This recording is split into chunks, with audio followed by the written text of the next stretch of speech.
Okay, so welcome everyone once again who have just joined us. So Chingir, I want to start the discussion with a question about Canadian experience. We keep Sure. hearing about Canadian experience as a barrier to employment, and could you please share your thoughts about that and how can newcomers overcome that?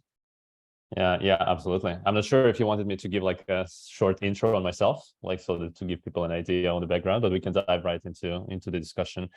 So Canadian experience, right? Like this is an interesting question. I don't believe in this as a concept. I think like experience is experience. You know, if you've done something with your life, if you've built skill sets, the skill set will be applicable. But of course, you need to understand the specificity of the market, right, itself. Yeah, for example, regulated professions, right? If you're a nurse, if you're a doctor, you need to be licensed in Canada. If you're an architect, you need to understand building codes. If you an accountant, if you truly want to be really successful in your financial career, right? Like you need to have a CPA or any kind of designations, right? That will help you. So definitely, I would want to know like what's the demographics here approximately, but it's an individual equation. And this is why you will see, for example, people say like, why do you distribute so much information for free? Honestly, knowledge out there, like I was in this situation, right? I was a newcomer like yourself back in 2019 in October. I've landed in Canada. I didn't know anything, right? Didn't know about Canadian resumes, about Canadian experience, networking and all that stuff. Had to learn everything, right? When I came in, I had 0 people on LinkedIn, right? Pretty much. So and it always kind of bugged my mind, like why there's no one place to get all the knowledge. And I'm not saying like yeah, I'm a Bible on job hunting, but definitely it can be a good starting point for you.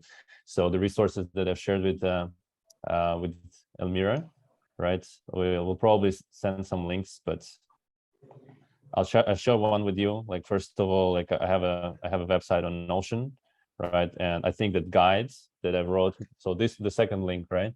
I put some places together. Again, I don't know all industries. Obviously, I'm in software and tech, and I know more about this rather than governmental jobs and let's say some other industries. But it would be a good starting place for you to understand it. Thank you. Right. So it's a kind of long answer to level set, but Elmira, I don't know if you want to focus me with the question, right? Like feel free to interrupt me because I can get carried away very easily. We would want to learn as much as possible from you. So every word is a gem.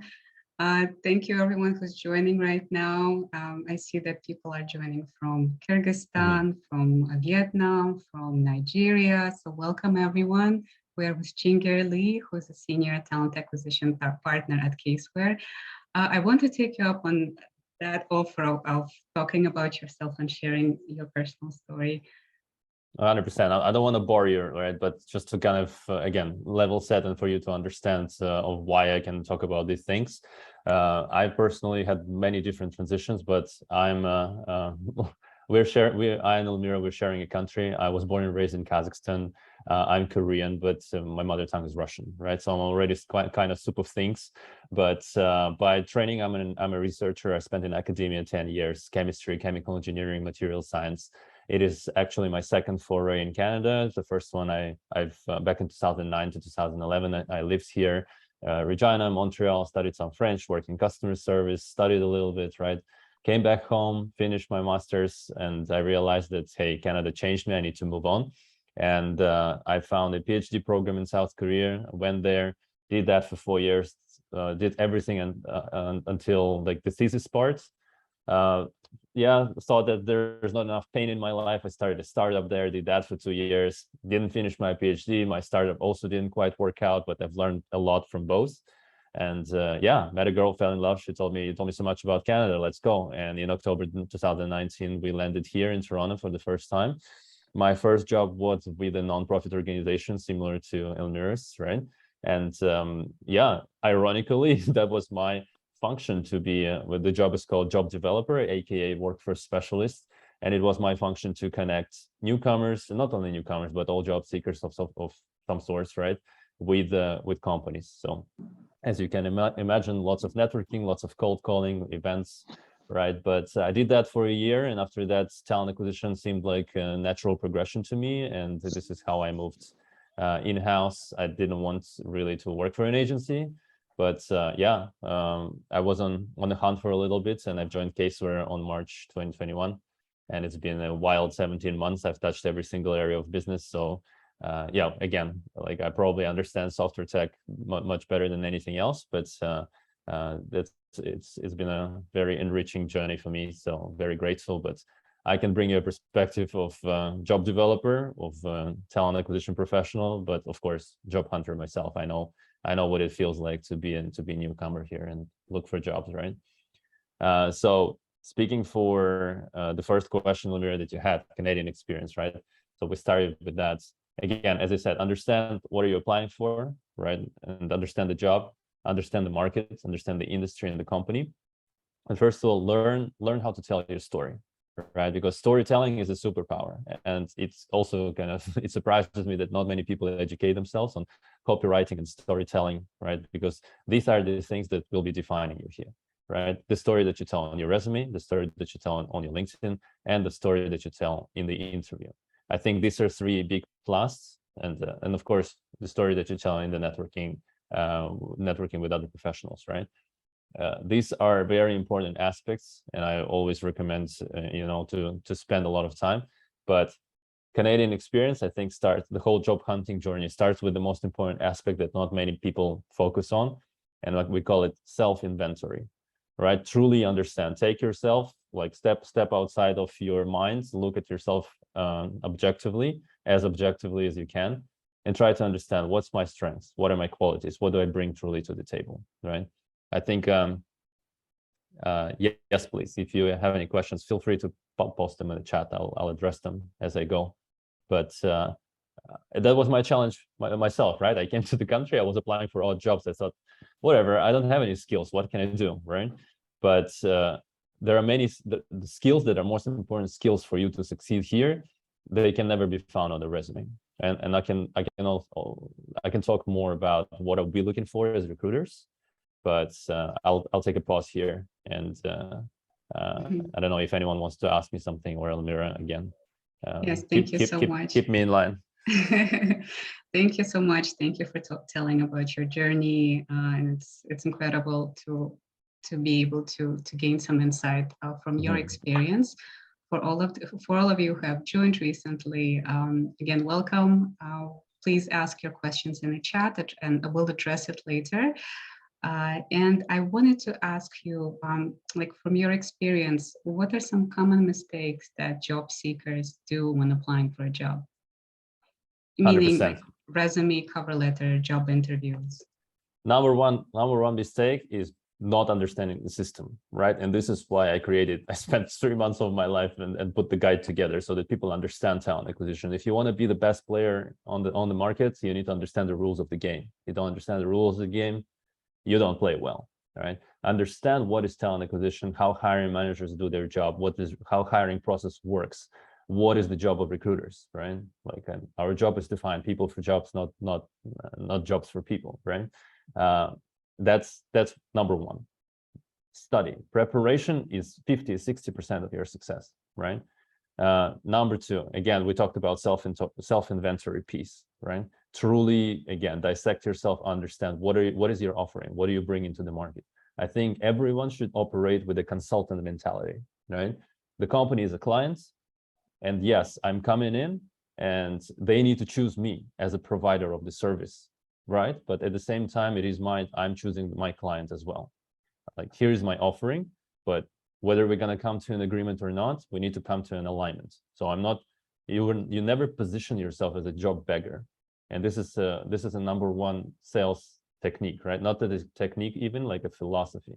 If you come in from a position of despair and like, hey, I really need a job, right? And asking for a job, top performers, A players, they never ask for anything. They have a lot of options, right? So you position yourself as a problem solver, right? Because every job is a business problem, right? I come here to solve the problem. I come here, you have holes in your ship. I come here to fix your ship and to put the sales and to bring the morale of the whole team.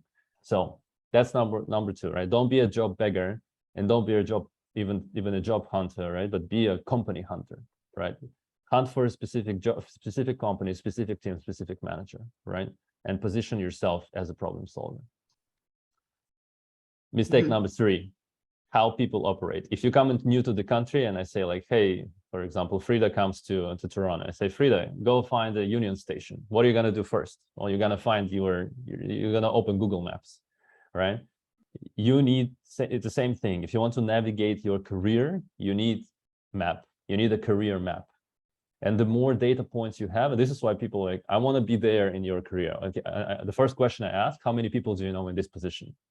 You need to connect with people who are you, but 3-5 years from now, right? So that the more data points you have, okay, I can go this pathway, I can go this pathway. If I transition or if I pivot in my career, do I know people who've done this successfully, right? And this is mistake, one of the biggest mistakes, when people trying to navigate their career based on their own assumptions. No assumptions to be made. Develop your data points, talk to real people who already have done the journey, who already, as I said, you, but 3-5 years from now, right? Even juniors, even intermediates, right? Seniors can be your mentors. Seek your mentors. And again, mentors are ready to assist you. As like in Buddhism we say, right? Like Buddha said, when the student is ready, the teacher will show up. Same thing, right? When you're ready, you will find a mentor. Last one and not the least, right? I think I've posted yesterday on LinkedIn, and I will keep telling it. Job hunting is a sales job, right? If you have any sales friends who are in tech sales, go talk to them. How do they do their job? If you don't have, develop connections with tech sales people and ask them, how do you do your job? And they will tell you. There are two strategies. One strategy is inbound and another strategy is outbound. Inbound strategy is marketing, developing the leads, right? They develop marketing materials, they develop webinars and stuff like this. Leads start to pouring in and then they call, right? Warm leads. Outbound, right? But every sales professional will tell you, if you rely on what marketing does, and this is your online resume applications, right? You send a resume application and you sit and you hope that someone will call you back. This is only inbound activity. Every sales professional will tell you, if you are leaning only on inbounds, you're playing a losing game, right? Why is that, right? Because like to do their job effectively, they're doing outbound. They identify the company that needs the software, they identify the team, they identify the decision makers within the company, and they call them directly and build relationship. Hey, you're the company, we think that you have this kind of problems, but let's have a conversation, right? And then they should try to find alignment and sell the software. Job hunting is absolutely the same process, right? Absolutely the same process. You identify the company, you identify the decision makers, and you pitch whatever you have. What's your offering? What do you have to offer? What are your solutions, your services? What's your skill set and your talents, right? If you do only inbounds, you're not job hunter, you're a job fisher. You cast a rod and sit down on the beach counting seagulls, waiting for a reply. If you're a job hunter, you hunt. You're proactive. You know, this is the company I want to work for. This is the team I want to work with, and the manager I want to work with, right? And you come and you pitch your solutions. I think our chat is exploding, but like I'm not gonna sum up like the whole. I hope people are taking notes, right? But these are the 4 most common. Andrea, I think you want to give me a high five or ask a question, so I'll pass it over to you. Actually is related to what you mentioned before, and how to create a connection on LinkedIn. So that will be one of the questions. So what is the best way to open a discussion without being considered a beggar? And the second question, how much preparation do you think someone should do in order to apply for a job that they really want? Yeah, that comes to the question, like, how do I stand out from the crowd? You don't stand out from the crowd if you're not a part of the crowd. So create points of differentiation for yourself. But again, coming back to your question, step number 1, educate yourself, understand like how people do it here. Because here you come to the country, you come to Canada. Why did you come here? You came here to build your dream. You came here to build your future. It means to embrace new identity, right? I'm not a Nigerian, I'm not Uzbekistani, I'm not a Mexican anymore. I'm here to become Canadian. So when you're in Rome, do like Romans do. So first, step one, understand what Romans do. This is why I put together a networking one-on-one guide. Read it, everything is there. 80% of what you need to know probably is there. The rest 20% will gonna come from practice, right? How do marketers do their job? How do SDRs, BDRs do their job? A/B testing, right? Step number one, I'm gonna give you another one, hunter.io, and I think /templates. Number one, get your data points. How do salespeople do their job? What kind of outreach messages are there? Get your data points, synthesize, create your own style. Marketing, A/B testing. Send 10 messages, 10 messages A, and then send 10 messages B, right? And see which one is converting better, which one creates better response, right? How to, like answering your question, how to connect with people. Again, everything is in the guide, but what are the 3 things that people respond well to? Genuine compliments, right?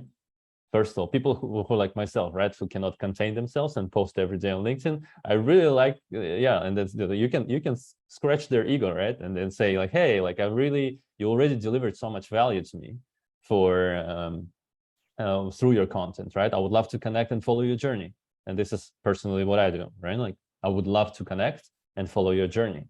There is no ask, right? There's a kind of an unvocalized rule on LinkedIn: earn your right to ask. People say like, I have nothing to give, I'm a job seeker. You have a lot to give. You have your time. What is the best gift that one person can give to others? The gift of time and attention, right? I come here, I'm spending my time, I'm giving you my attention, I'm fully present right now, right here, I'm here for you, right? And that's my gift, right? Same thing, if people are doing something, if they're putting work out there, you can engage with the work, you can comment, you can do things like this. Even if they're not active on LinkedIn, right?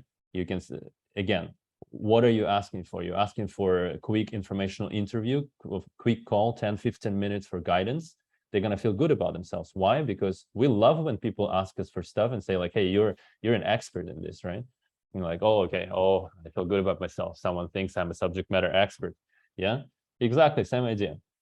So thank you, Elvira. And again, I'm going to repeat myself, right? But study the networking guide. If you have questions, you can drop me a message. Study other resources, like different outreach templates, and then just start practicing, because you will learn a lot more from like how people reach out by just testing, right? And through your experience.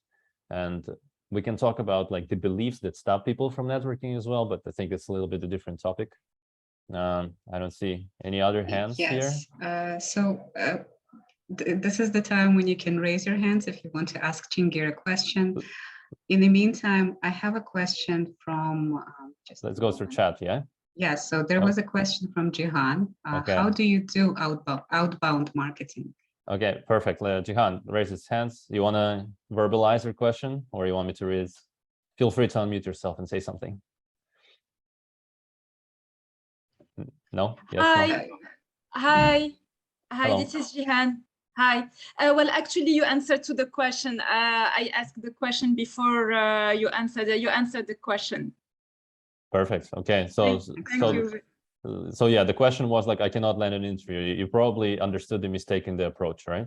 Yes. Yes. Okay. Yeah, that's one. And let me tell you, like, thank you for sharing. Like, feel free to connect with me. I'm happy to connect with people in Toronto because I'm here. But why people say I'm a not networker, I'm not a connector. First of all, everyone is.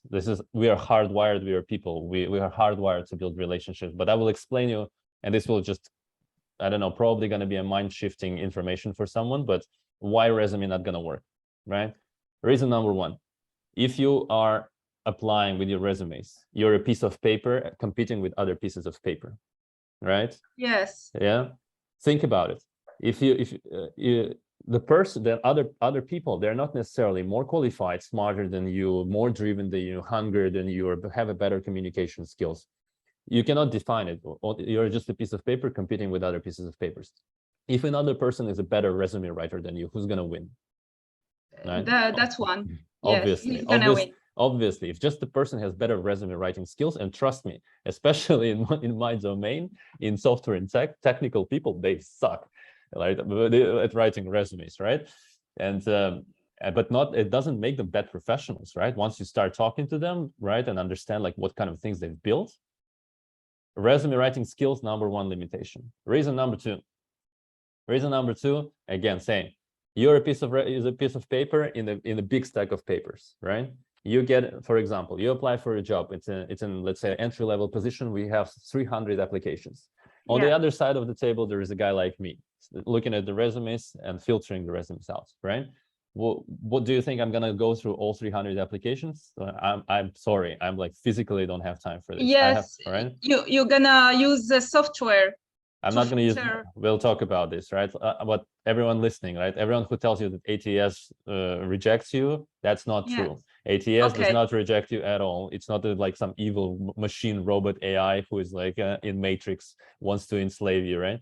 There's a real, ATS is a CRM. It's a Salesforce pretty much, right? Okay. It's a CRM that houses your profile with your resume, with your LinkedIn profile and all the information. There's a real human recruiter that looks at your resume and rejects it.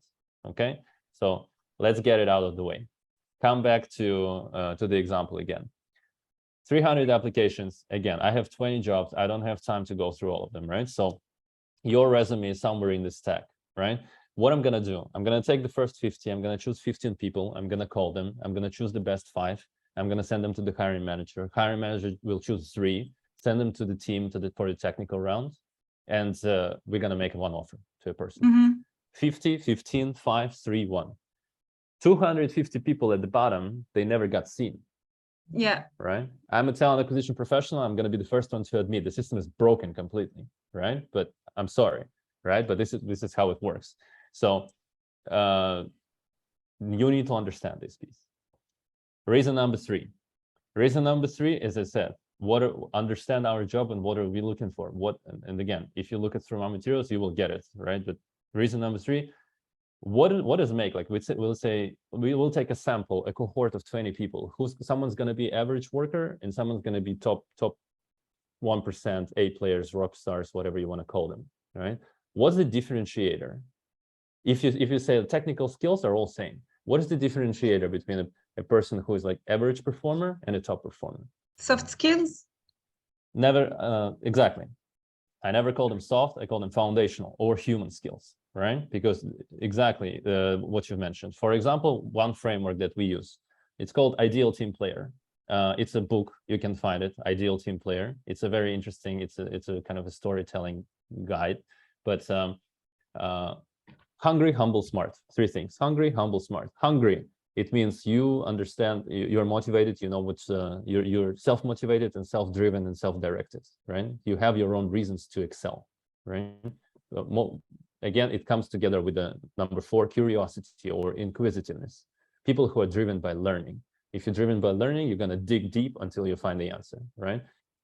Hungry, humble, humility, persons who can leave the ego at check, right, and then not bring the ego into the room, right? And then I come here, it's not the best person who wins, it's the best idea who wins, right?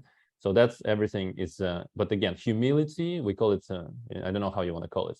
Humility, confidence, humility, or humble confidence, right? There are many people who are super confident, like almost cocky or arrogant. There are many people who are super humble, timid, shy.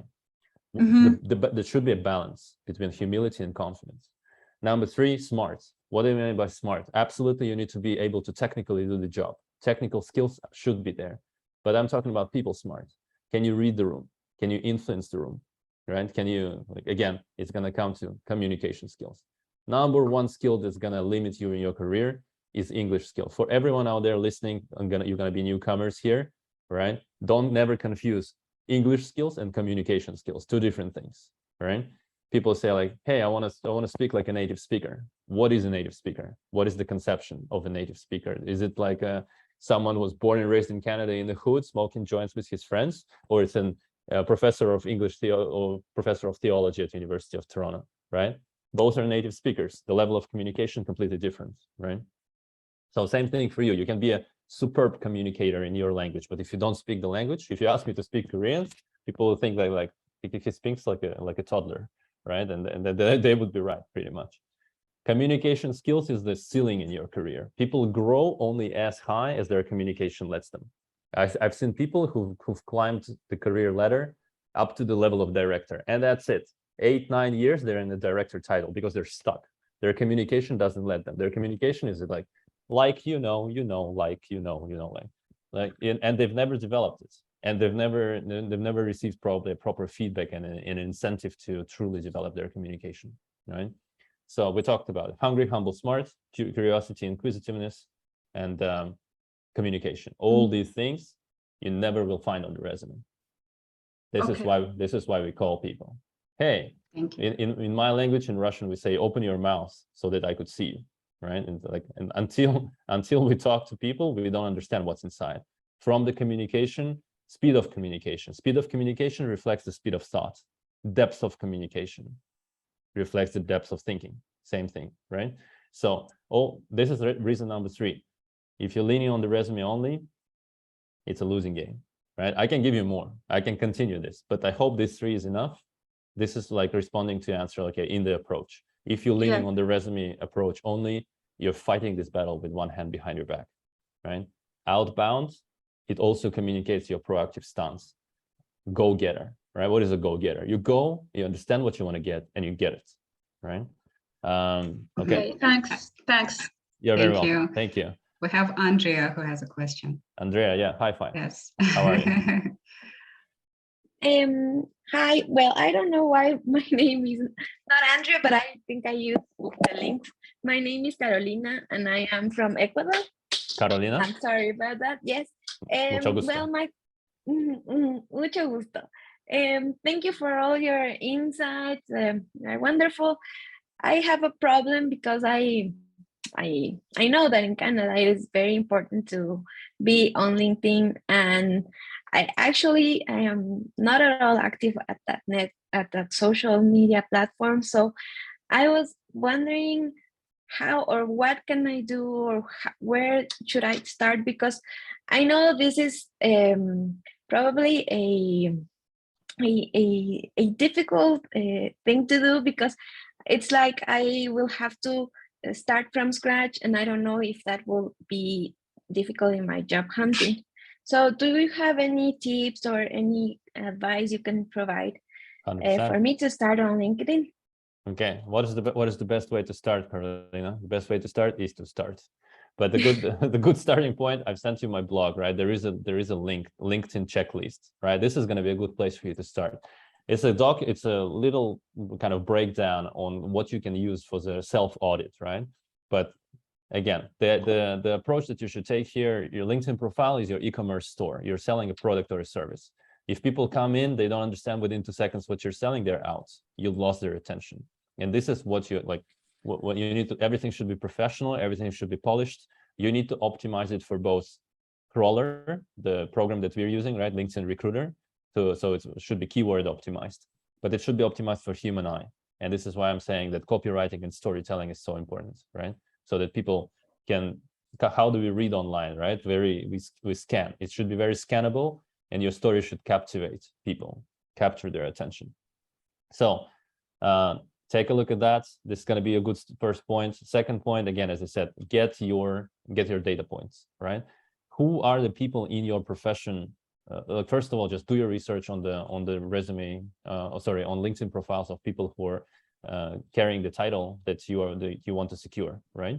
And what do they do with their profiles? Look at the LinkedIn, so-called LinkedIn influencers, right? What do they do with their profiles? How do they tell their story? Karina, I hope it helps. Does it help you? Yes, very much. Awesome. All right. I don't want to skip. I can see hands, but I want to give attention to the chat. Natalia, what would be the best path to take for a newcomer? Find any first job Canadian experience or pursue what I would like to do? Again, as I said, it's a very individual equation for everyone. Some people come here and they're like I was in a very good position, and first of all, I'm highly skilled. I have a lot of money on my savings account.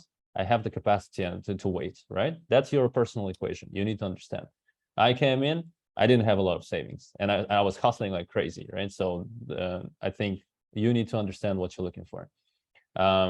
Again, feel free to text me after on LinkedIn, then we can talk about your individual equation. Jihan, how do you do outbound marketing? Outbound is not a marketing. Marketing is you send your resumes, you get replies. Outbound is networking, right? You find a company, you get in touch, you talk to people. Nitin. Nitin from Halifax. I have total 13 years of experience in the insurance industry. Any suggestions on this? Communication skills. What is the question? Learn how to phrase your learn how to phrase your question. What do you mean by suggestions? Nitin, are you here? 1, 2, 3, 4. Yeah. Hi. Hi. Yes. I'm here only. Yeah. Yeah. I'm here only. So, is there any challenge that you see in terms of suggestions? What I'm trying to ask you is that my experience so far is always into sales side, and it's always on the business development side. So, if I wanted to enhance my network in terms of reaching out to maximum people, and I'm trying to do through my LinkedIn and to my community network, to the campaigns that I have, that try to arrange for my clientele so that I can have the maximum visibility. Yes. So any suggestions at your end that which can, increase the chances so that I can have maximum leads? The idea is not to increase the visibility, right? Like, and again, that's the first rule of marketing. Well, in order for idea to propagate, it should be placed into the medium where it can propagate. Same thing for people. If you want yourself as an idea to propagate, yes, you need to increase your exposure, right? And this is, by the way, the concept of luck too. People have a misconception about luck. Luck is a function of number of attempts. The more you try, the better the outcome is. But for you, right? You're a sales professional. You're a business developer. Again, you already have the skill set, right? When salespeople come to me and say, like, I cannot get a job, I don't understand this. If you're a salesperson cannot sell yourself, there's like a fundamental problem there, right? You need to connect with, again, who is the target audience, right? Think as a business, one person business. Who is the target audience? Target audience always recruiters and hiring managers, right? What are you selling? What is the offering, right? Package it, reach out, present it, right? And again, I'm not in the insurance industry. I won't give you like very specific insight to the industry, but the foundational principle is the same. Build your, like, as many people who hire in the insurance industry should know who you are.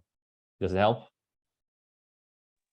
Yeah, exactly. So as you've clearly mentioned that the sales is something which you have to sell yourself first, then only you'll be able to sell the product in the market.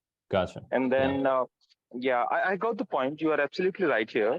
So I was keep on trying doing this through my LinkedIn networks. So as I was trying to have a more visible and more more lucrative profile, which can help increase my visibility or maybe enhance my technicals and the sales skills. So that's how it is. But yeah, thank you so much. Okay, I think we have a misconception here, and we're just gonna have a little short exercise. And guys, I can see the hands. Keep them here. We'll definitely gonna cover. And just give me, let me take a look. Maybe do I have a hard stop or not? I have a hard stop at 12, but a little exercise that will give you an insight into what am I talking about. So I'm gonna share my screen. Can you see my screen? Anyone? Say yes, no? Yes. Yes, we awesome. can. Yeah. So, awesome. So the best value for you is to get a glimpse into a crazy and insane mind of a recruiter, right? So this is what we're doing. This is the software that is called LinkedIn Recruiter. And this is the program that we use to source candidates, right? What do we do to source candidates, right? Hiring manager comes to us. They say, for example, here's our careers page, right?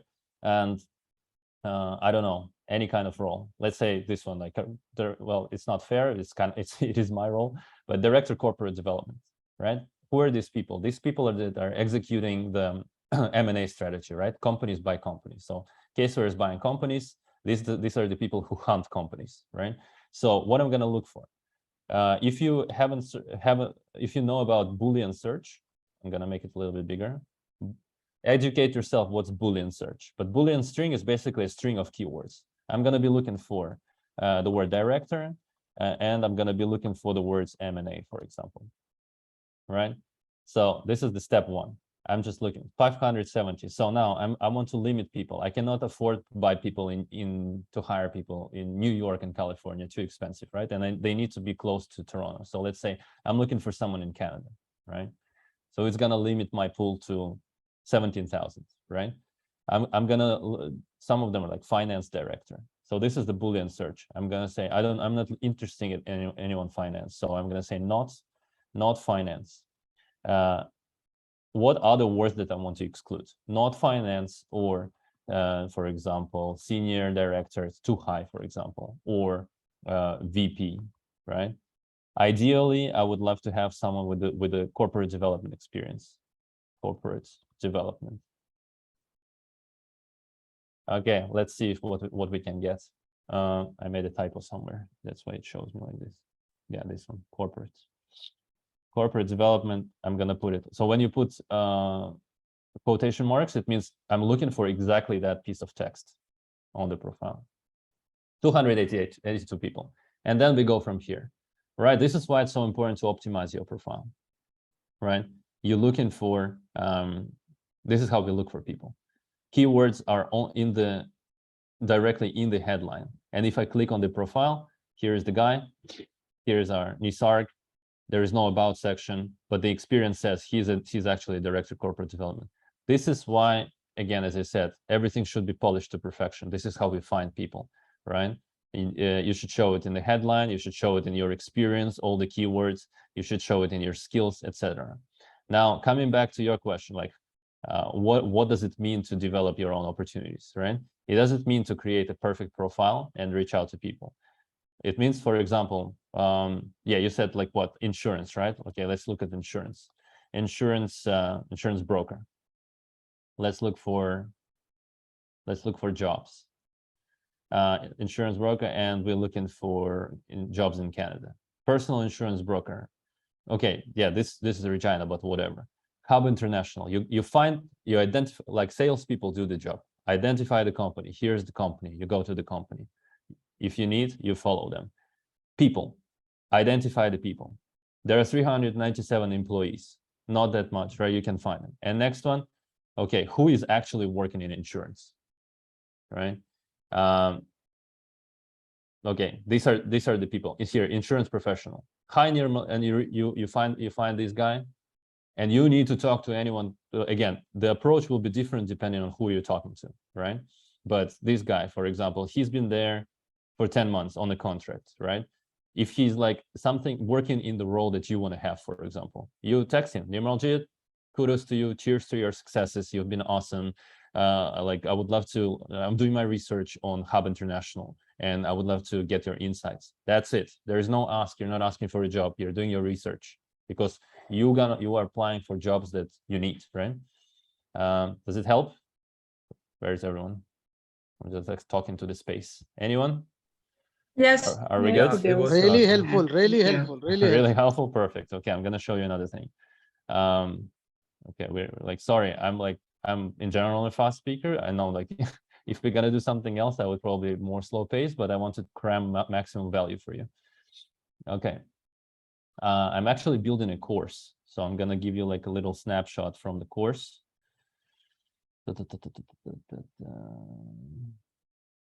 Okay, okay, not my. Gonna share my screen again. So a little bit of mind map. Understand the process again. And when I talk about the process, how do people start the job? Level 1, the job starts in the mind of the hiring manager. And what do they think? They think, do I know someone? Because hiring teams, they always think in terms of risk. Where's the minimum risk? Minimum risk in hiring is maximum information. And the maximum information, I work with this person. I know what they do, what kind of work they can deliver, what kind of results they can deliver. They cannot find anyone in their immediate network. They go to the team. Hey team, you know the culture, you understand the job, you understand what it takes to be a top performer. Find me someone. If they can't find someone, right? If they can't find someone, first of all, that's going to be referrals. So this is why networking is so important, because you get in touch with the team, your potential future team. And they say, hey, you know what? I've met this guy or lady and they're amazing. And they bring the profile to the hiring manager, right? Or bring the profile to us, talent acquisition team, right? This is again why it's so important to network with people. Now, next one. What did I do? This should be here. Yeah, talent acquisition. Hiring manager comes to us. Hey, talent people, go please find me someone. Here's the job. Here's the profile. Find someone. What are we gonna do? again, number one, we're going to source. This is what's called headhunting. And this is why we need to have perfect LinkedIn profile, right? Because it should be optimized so that you show up in the search, but also it should be optimized for the recruiter who is reading that, right? We go after the people who are employed. And why is that? Well, that's clearly an indication that they're employable. And if they tell their story, we can see are they actually performers or not, right? Next one is job postings. So we get a job description from the hiring manager, we're going to post the job, right? And we're going to get applicants and we're going to look at the resumes, right? As I said, I gave you 3 reasons, right? I gave you 3 reasons why resume alone not going to work well. It's not an effective strategy. Like you need to do both inbound and outbounds, right? Both resume applications and networking. But from a talent acquisition perspective, and then again, that's another activity that we do, right? If you think about it, I have 1 hour to do my job, and I can spend 1 hour on sourcing, finding people on LinkedIn, or I can look through their resumes. What is the high impact activity for me? Well, obviously, high impact activity for me is to go and do targeted sourcing, find people who exactly match the profile and approach them, knock on their door. Hello, are you interested? Right? If I look through the applicants, right, it's not a high impact activity for me. Why? Because it's a very low probability of finding a high quality candidate. Why? Because people don't read job descriptions. They just apply for something, hoping that something will stick. And this is another reason, like, don't hope that something will stick. Nothing will stick, because there are trained people like myself and my teammates. We are trained to eliminate people, right?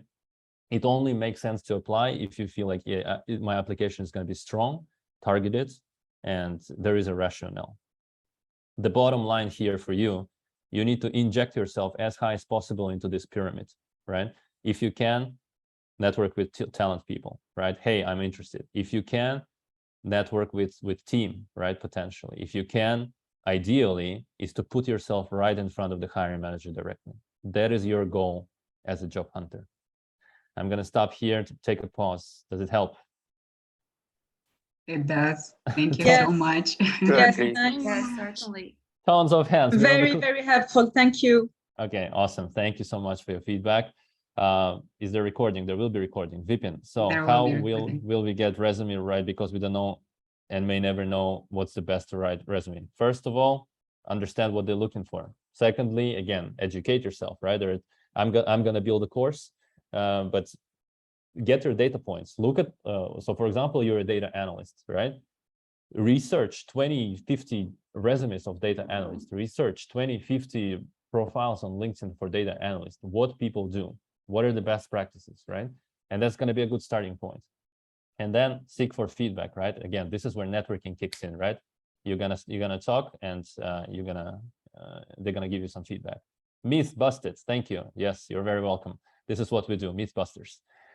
Because what resume we think what resume we have, we think is best. Even someone who review our resume said also, but not okay. Sorry, I don't. You have said there is two pieces of document you are going to. Some of the recruiters are seeing our capabilities on papers and comparing with others. Correct?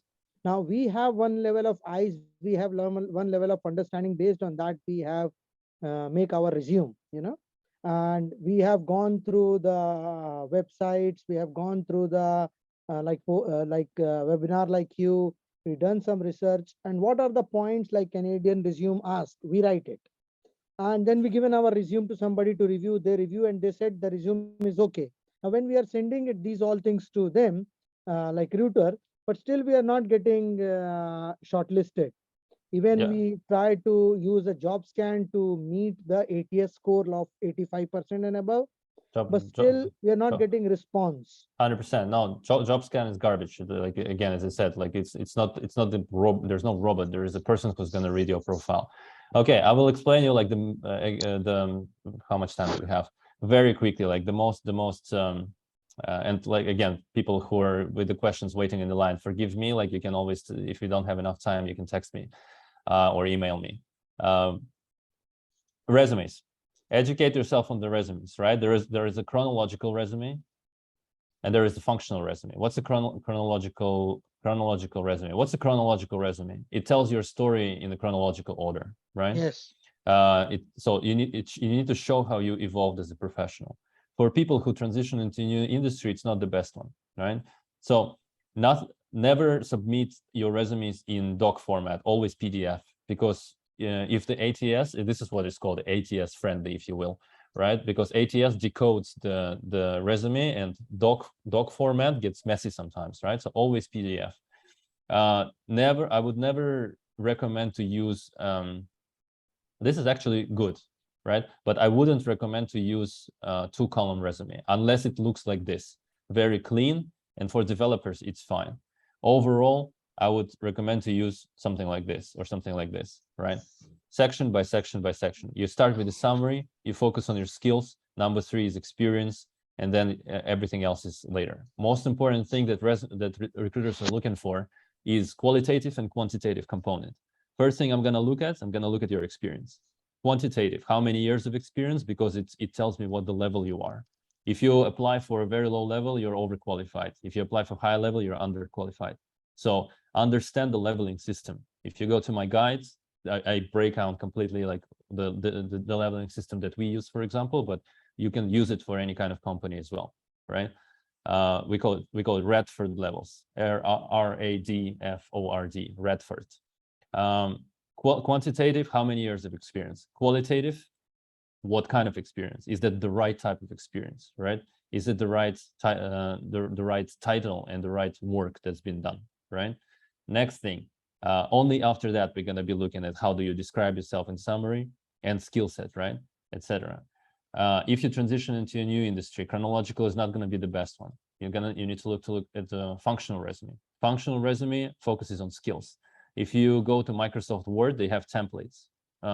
This is, by the way, a template from Microsoft Word. Functional resume focuses on skills like this. For example, I have a skill of management, I have a skill of sales, I have skills of communication, and then you put bullets that prove it. Again, number 1, professional summary. Main focus is skill set. If you have projects to show your projects. Everything that is relevant, everything's the best about you and is relevant to the job, it should be on the first page, right? Resume, if you can squeeze it to 1 page, great. If you can't, 2 pages max, right? Build your portfolio if you need to. If you're a graphic designer, it should be pretty. If you're a UX designer, there should be taste, right? It should be designed well. But yeah, again, experience goes after it because your story doesn't necessarily translate into what you want to do now. I'm going to stop here. Are we good? Okay.